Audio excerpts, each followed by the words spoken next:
Inspector, ಅವನೇನಾದರೂ ಬಾಯಿ ಬಿಟ್ನಾ? ಅವ್ನು ಮಾಡಿದ್ದು ಒಪ್ಕೊಂಡ?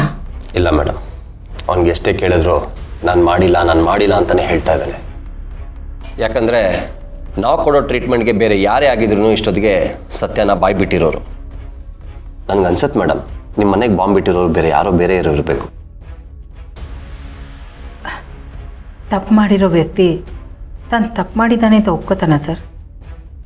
ಅವನು ಮಾಡಿದ ತಪ್ಪಿಗೆ ಶಿಕ್ಷೆ ಏನಾಗುತ್ತೆ ಅಂತ ಅವನಿಗೆ ಚೆನ್ನಾಗಿ ಗೊತ್ತು. ಅದಕ್ಕೆ ಅವನು ಬಾಯಿ ಬಿಡ್ತಾ ಇಲ್ಲ.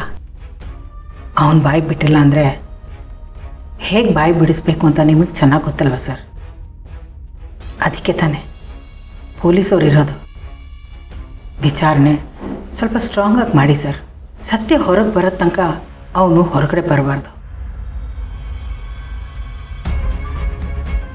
ಸರಿ ಮೇಡಮ್, ನಾನು ನೋಡ್ಕೊತೀನಿ. ನಾನು ಅವನ ಹತ್ರ ಸ್ವಲ್ಪ ಮಾತಾಡ್ಬೋದಾ? Please madam.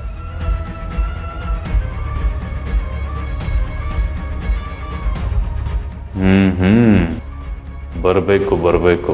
What my dear mother India, ಈ ಕುಲಪುತ್ರ ಕಂಬಿಯಿಂದ ಹೇಗಿದ್ದಾನೆ ಅಂತ ನೋಡ್ಕೊಂಡು ಹೋಗಕ್ಕೆ ಬಂದ್ಯಾ?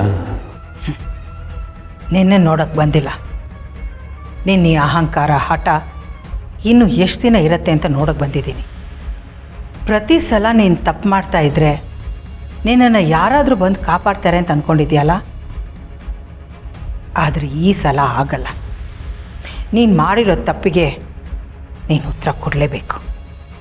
ಕ್ಯಾ ಬಾತ್, ಏನು ಡೈಲಾಗು, ಏನು ಪರ್ಫಾರ್ಮೆನ್ಸು. ಹಾಂ, ನನಗಿನ್ನೂ ಒಂದು ಅರ್ಥ ಆಗ್ತಾ ಇಲ್ಲ ಮಾಮ್, ಅದು ಹೇಗೆ ನೀನು ಇಷ್ಟೊಂದು ಬದಲಾಗಕ್ಕೆ ಸಾಧ್ಯ ಅಂತ. All of A sudden U turn ಕಾ ಬಾಪ್ ಇದು. ಸಡನ್ನಾಗಿ ವೆಯ್ಟ್ ಲಾಸು ವೆಯ್ಟ್ ಗೇನು ಅಂತಾರಲ್ಲ ಹಾಗೆ. ಹಾಂ, ಏನು ಸಮಾಚಾರ? ಬದಲಾಗಬೇಕಾಯ್ತು. ಅದಕ್ಕೆಲ್ಲ ಕಾರಣ ನೀನೇ. ನಿನ್ನಿಂದಾನೇ ನಾನು ಹೀಗಾಗಿರೋದು. ಎಷ್ಟು ಸಲ ನಿನ್ನ ತಪ್ಪನ್ನೆಲ್ಲ ಮುಚ್ಚಾಕಿದ್ದೀನಿ. ನೀನು ತಪ್ಪು ಮಾಡಿದ್ಯಾ ಅಂತ ಗೊತ್ತಾದರೂ ನಿನ್ನನ್ನು ಸಪೋರ್ಟ್ ಮಾಡಿದ್ದೆ. ತಾಯಿ ಅಂತ ನೋಡಿದೆ. ನನ್ನನ್ನೇ ಕತ್ತಿಳಿದು ಮನೆಯಿಂದ ಆಚೆ ಹಾಕಿದ್ದೆಲ್ಲ. ಆದರೂ ನಿನ್ನನ್ನು ನಾನು ಕ್ಷಮಿಸಿದ್ದೀನಿ. ಯಾಕೆ ಗೊತ್ತಾ?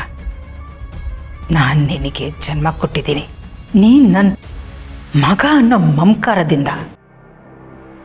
ಅದಕ್ಕೆ ಇಲ್ಲಿವರೆಗೂ ನಾನು ಸುಮ್ಮನೆ ಇದ್ದಿದ್ದು. ಇವತ್ತಲ್ಲ ನಾಳೆ ನೀನು ಬದಲಾಗ್ತೀಯ ಅನ್ನೋ ನಂಬಿಕೆಯಿಂದ.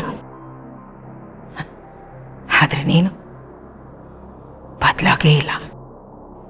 ನನ್ನ ನಂಬಿಕೆನ ಪ್ರತಿ ಸಲನೂ ಸುಳ್ಳು ಮಾಡ್ತಾ ಬಂದಿದ್ಯಾ.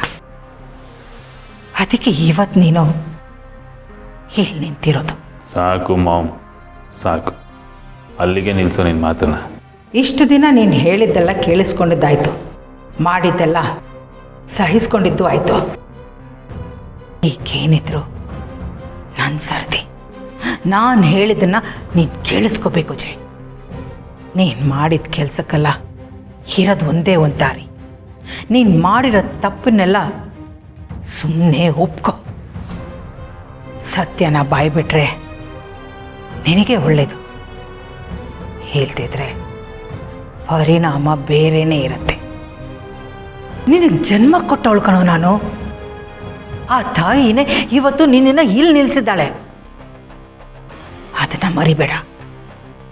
ನಿನ್ನ ಜೀವನ ಎಲ್ಲಿ ಹೋಗಿ ನಿಲ್ಲಬೇಕು ಅಂತ ನೀನಲ್ಲ, ನೀನು ಮಾಡಿರೋ ಕರ್ಮ ಡಿಸೈಡ್ ಮಾಡುತ್ತೆ. ಮುಗೀತಾ? ಇನ್ನೂ ಏನಾದರೂ ಬಾಕಿ ಇದ್ರೆ ಹೇಳ್ಬಿಡು.